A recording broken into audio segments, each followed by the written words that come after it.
Eh bien, On1 Photora 2022 nous arrive avec une mise à jour d'importance, une mise à jour qui va rajouter des fonctionnalités au chapitre de la bibliothèque et également des fonctionnalités au niveau du module d'édition. Il y a vraiment des choses qui sont très intéressantes. On1 Photora poursuit son bonhomme de chemin de belle façon. Voilà donc ce qu'on va examiner aujourd'hui.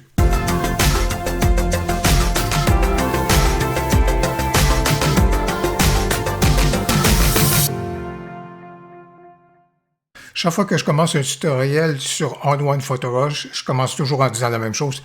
On1 Photora fait bien les choses. C'est déjà un logiciel qui est très complet. Vraiment, là, il manque peu de fonctions et On1 me surprend toujours à chaque fois qu'on va faire une mise à jour ou encore qu'on va avoir une nouvelle version parce que ces fonctions-là qui étaient déjà complètes, ben elles sont enrichies avec de nouvelles. Et franchement, il y a des fonctions qui sont un petit peu intrigantes, mais ne boudons pas notre plaisir et je vais justement explorer certaines d'entre elles donc avec vous. Pour vous assurer que vous avez bel et bien la dernière version de On1 Photora, on peut aller dans l'aide juste ici à propos de On1 Photora 2022 et il faut s'assurer de lire juste ici 2022.1. Voilà donc la dernière version qui a été rendue disponible par On1 Photora. On va profiter de cette photo-ci pour examiner deux nouveautés. Et les deux, je vous dirais, sont un petit peu empruntés du côté de Photoshop et de Lightroom. Alors, dans ce cas ici, on retrouve notre panneau et on est dans le module édition. Et la nouveauté en question, c'est juste ici, c'est ce qui vient de se rajouter et qui s'appelle instantané, ou encore en anglais snapshot. Alors, de quoi en retourne-t-il? Ça nous permet de documenter les différentes étapes de retouche qu'on a. Bien sûr, on a l'historique juste ici. Alors, par exemple, si je commence, et là, je viens dire que j'apporte tout de suite des corrections automatiques là, dans On1 Photora sur cette photo-ci. Alors, dans ce cas ici, bien sûr, ça l'a noté l'opération. Mais je peux tout de suite arriver ici et dire, je vais plutôt profiter de l'instantané et vous allez voir, je vais me créer un nouvel instantané. Et dans ce cas ici, par défaut, ça vient dire la date et l'heure, mais on peut bien sûr nommer celui-ci d'une façon qui va nous permettre de mieux retrouver ce qu'on a fait. Donc, par exemple, dans ce cas-ci, c'est des corrections que j'ai apportées au ton moyen. Je vais continuer, je vais apporter des éléments qui sont donc au niveau de la structure et probablement parce que c'est une photo qui s'y prête bien et j'irai peut-être aussi également au niveau des effets avec le contraste dynamique. Alors, dans ce cas ici, on va apporter des éléments qui sont là et je vais me créer un nouvel instantané. Dans ce cas ici, qui va être davantage structure et contraste dynamique, comme cela. Après cela, une fois que je suis là, je peux peut-être vouloir m'en aller vers deux rendus avec cette photo-ci. Alors, je vais me rajouter un filtre et je vais dire l'ensoleillement et sans doute que je vais aller vers un truc parce que je vais peut-être aller vers quelque chose qui serait davantage, tiens, on va dire, aller dans ce sens-là. Alors ça, au niveau de l'ensoleillement, je vais me créer un nouvel instantané et dans ce cas ici, ensoleillement. Ça, c'est une version et je veux peut-être avoir la possibilité d'explorer une deuxième version. Et dans ce cas ici, ce serait donc ajouter un filtre et regarder qu'est-ce que je serais capable de faire donc du côté donc d'un noir et blanc. Et dans ce cas ici, j'irais peut-être vers quelque chose où est-ce que j'aurais des noirs assez prononcés, comme des blacks juste là. Et je rajouterais fort probablement quelque chose au niveau du toner, quelque chose qui irait un petit peu dans ce sens-ci. Alors, j'y vais vraiment tout simplement rapidement. Donc, Selenium juste ici, ce serait plus intéressant. Alors, et je vais me créer donc un instantané dans ce cas ici qui serait donc le noir et blanc. Ce qui est donc intéressant à partir de maintenant, c'est que je suis en mesure de me déplacer dans mes retouches, non pas avec le volet historique. Et si je reviens sur mes pas dans l'historique, ça fait qu'en quelque part, j'annule les effets qui suivent. Tandis que là, je peux bien me promener ici puis revenir à ensoleillement.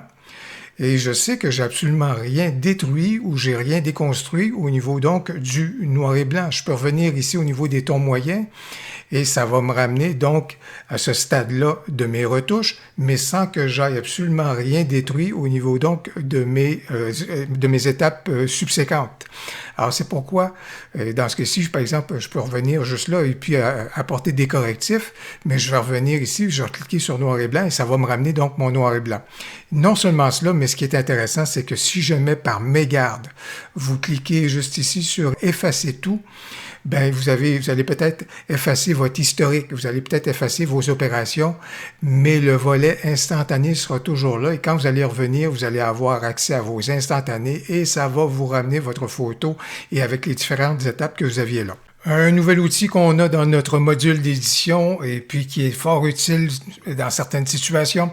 Évidemment, les gens qui sont dans le domaine du portrait le connaissent très bien, notamment du côté de Photoshop. Il s'agit de l'outil Liquify qui nous permet de moduler les formes, d'augmenter celles-ci ou encore de diminuer celles-ci. Des fois, dans le domaine de la photo nature, on n'a pas nécessairement d'avoir besoin de jouer sur cette dimension-là, mais je profite de la photo que vous avez devant vous juste pour vous illustrer en quoi des fois Liquify, de la façon que Liquify peut opérer. Alors dans ce cas-ci, on active l'outil avec cette icône-ci et présentement, je suis dans le mode qui permet d'augmenter la superficie, d'augmenter la forme. Alors par exemple, si vous regardez juste ici, vous voyez la forme un peu irrégulière du champignon et supposons, évidemment, je ne tiendrai pas à le faire nécessairement, mais c'est pour vous illustrer la capacité de l'outil. Supposons que je voudrais avoir beaucoup plus de régularité dans le contour donc, du champignon. Je vais donc prendre ici la possibilité d'augmenter la forme. Et vous voyez, je suis tout simplement capable d'étirer dans ce cas ici la forme en question pour à ce moment-là en arriver à créer quelque chose qui va se rapprocher un peu plus du contour qui était déjà donc existant. Alors vous avez pu voir donc la possibilité, ce que Liquify est donc en mesure donc d'apporter. A contrario, je vous dirais, Liquify peut également amincir. Alors, par exemple, dans ce cas ici, étant donné que j'ai un vide qui est créé juste là, la nature, elle est parfaite même dans ses imperfections, donc je ne serais pas porté à retoucher la photo, mais je profite de cette situation-ci, tout simplement pour vous montrer comment, dans ce cas ici, ce que ça va faire lorsqu'on veut amincir, c'est ça, on va prendre des éléments et les rapprocher. Alors, si je fais cela, bien, vous voyez que dans ce cas ici, je peux atténuer, si on veut, donc le vide juste là pour diminuer un tout petit peu donc le vide qui est là, puis peut-être juste corriger, par exemple, dans ce cas ici, cette situation-là.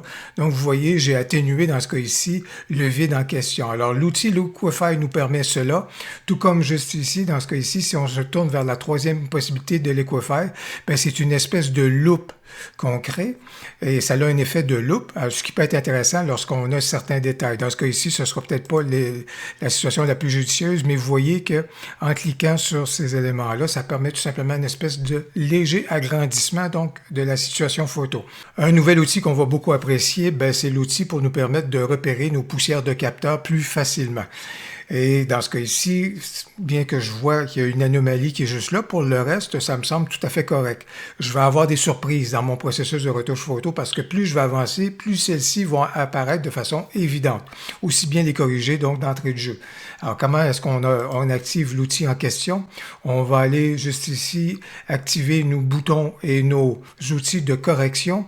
Et juste dans cette ligne-là, on vient de voir apparaître une option « Visualiser la poussière ». Et dans ce cas ici, ça va être les poussières donc de capteurs. En activant donc cette possibilité-là, ce que ça crée, c'est une espèce de rendu HDR avec un pré-réglage que ON1 est sans doute allé récupérer dans son module d'HDR, poussé à outrance. Et qu'est-ce que ça fait? Bien, en appuyant énormément sur le contraste, en désaturant les couleurs, bien, ça permet de rendre de façon plus évidente donc les anomalies. Et les anomalies, bien sûr, j'avais repéré celle-ci, mais tout d'un coup, je commence à constater qu'ici, j'avais une poussière qui est là, j'ai une poussière qui est là. Dans ce cas ici, j'ai des poussières qui sont en haut, qui sont logées là, et je m'aperçois également que dans mes pétales juste ici, là, j'ai probablement une ou deux poussières également à corriger. Donc, vous voyez, grâce à cet outil-là, et juste ici également. Donc, grâce à cet outil-là, on est capable de se tourner vers nos outils donc de correction pour justement pouvoir mieux visualiser les corrections qu'on a à apporter et corriger donc le tout de façon beaucoup plus satisfaisante et surtout avant qu'on soit rendu trop loin donc dans notre processus de retouche photo. On a continué de porter attention à la bibliothèque et on est très content parce que la bibliothèque et les outils de bibliothèque dans On-One Photorough 2022 sont parmi les meilleurs qu'on retrouve dans l'industrie. Alors dans ce cas ici, notamment, on aime bien, lorsqu'on a une bonne bibliothèque qui est assez costaude, on aime bien avoir des outils de recherche. Et dans ce cas ici, au niveau de la recherche avancée, on est en mesure d'activer celle-ci dorénavant grâce à la loupe qu'on retrouve dans le menu de gauche. Et en cliquant sur cette loupe-là, on a ici une boîte de dialogue. Et ça nous permet donc de créer, à partir de critères de recherche, nos recherches. Alors, dans ce cas ici, par exemple, je vais lui dire que je veux faire une recherche dans tous les dossiers qui sont catalogués et je vais déterminer que dans ce cas ici, je veux que ça respecte certaines règles. Et la recherche que je veux faire, je suis capable d'ajouter des champs. Alors, dans ce cas ici, je vais peut-être dire que je veux faire une recherche pour tous les fichiers RAW et je vais ajouter un champ. Je veux savoir quel est l'état, donc au niveau IPTC, le statut du copyright, et je veux dépister les photos dont le copyright n'est pas celui que je voudrais. Alors dans ce cas ici, si jamais le copyright apparaît comme étant inconnu, je veux donc identifier ces photos-là. Alors vous voyez qu'actuellement, On-One Photorough 2022 a fait sa recherche et a dépisté que toutes ces photos-là ont donc besoin de mon attention pour pouvoir les régulariser. Et ce qui est intéressant, et ça m'amène à la deuxième nouveauté, c'est que ici, vous êtes en mesure de créer un album intelligent, c'est-à-dire que non seulement ça va sauvegarder les critères de cette recherche-là, alors plutôt que d'avoir toujours à l'initialiser à nouveau pour pouvoir faire du repérage, on peut très bien créer un album intelligent et ce faisant, à ce moment-là, dès qu'une photo va arriver et je vais télécharger une photo et puis à ce moment-là, l'état du copyright ne sera pas le bon, ça va se retrouver dans cet album intelligent-là. Donc, je vais l'appeler ici copyright inconnu à corriger et je vais enregistrer donc cet album intelligent-là et dorénavant, j'aurai juste besoin d'aller dans cet album intelligent-là pour repérer donc, encore une fois, les photos qui ont besoin de mon attention. Et bien voilà donc quelques-unes des nouveautés qu'on retrouve dans On-One Photorough 2022.1. J'espère que vous avez aimé la vidéo. Si c'est le cas, n'hésitez donc pas à cliquer sur j'aime et surtout, n'hésitez pas à commenter. J'ai bien hâte de vous lire. Au plaisir, à la prochaine.